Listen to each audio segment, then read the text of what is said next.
This morning, we are getting into the country spirit as we welcome in a country music legend ahead of his first concert at Notre Dame Stadium in 3.5 years. Yeah, making his ABC 57 live on air debut as one of the top-selling solo artists in U.S. history, Garth Brooks. Hey, Garth, good morning. How are we doing so far? I am doing amazing. I can't believe you guys are up this hour looking like that. I barely just rolled out of bed. How are you guys? We're good. Well, you know, we tried to look okay. So let's roll right into this, though. The last time you were in South Bend, you became the first artist to perform a standalone concert in the, at the time, 88-year-old stadium. So what does it mean for you to be able to come back and relaunch this tour after 2 years? It was me that begged them to come back. So we were filming a special at the time. It was snowing snowflakes like this big. And so these people were cold. You stop some things you did twice. They acted like it was the bomb all night long. And so I just said from there, please, when the stadium tour comes to a close, since we're starting it here, I'd like to end it here. Now, because of COVID, we've got a couple more months after this gig in the stadium tour, then it's over. But I cannot tell you how much I feel lucky to not only play it once, but playing it twice might even be greater than playing it once.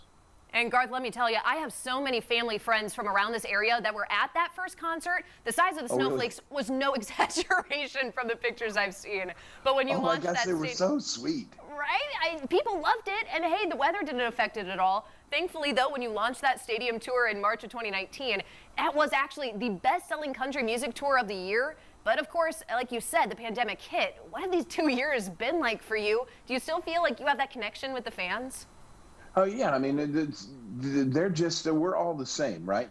So everybody is kind of taking time away from what they do for everybody else's sake. Now, for us, we're no heroes because that's just inconvenience and time for us. But for those people who couldn't afford to do that and did that for everybody else's safety around them, those are the ones that are the true heroes for me. Those are the ones that I love, and those are the ones that I hope show up for this show.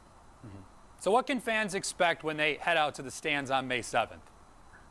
It's going to be stupidity at its greatest, man. It's high volume, it's chaos. There is a set list, usually contains 2 songs, number 1 and number 2. After that, the crowd pretty much takes it over. They'll bring their signs, and you just go from sign to sign, and you never know what's going to happen. So it makes it fun for everybody involved. And we are so curious, after 35 years in country music, what's next for you? Oh, man, I got to tell you, it's like people say, what's your bucket list? And I still got one thing on my bucket list. It's just one more day like today. Man, this is sweet. I can't believe that they're letting us do this, letting us do it this late, letting us do this at a level this long. You kidding me? Thank you, God. Thank you for the people. And the day it's over, I'm going to do my best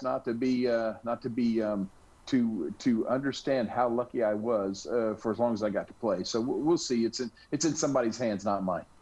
Well, hey, prayers to the big guy upstairs for many more years of music and hopefully a few more visits to Notre Dame. Oh, I would be the luckiest guy on the planet, man. I can't tell you. And the greatest compliment I think you can pay somebody is we're not coming there because we don't know what it's like. We're coming there because we do know what it's like. Yeah, we love that good old Irish hoorah. Well, Garth, thanks so much for spending some time with us here this morning. Yeah, I love you guys. Appreciate it. Safety to your families. Hope everybody's good.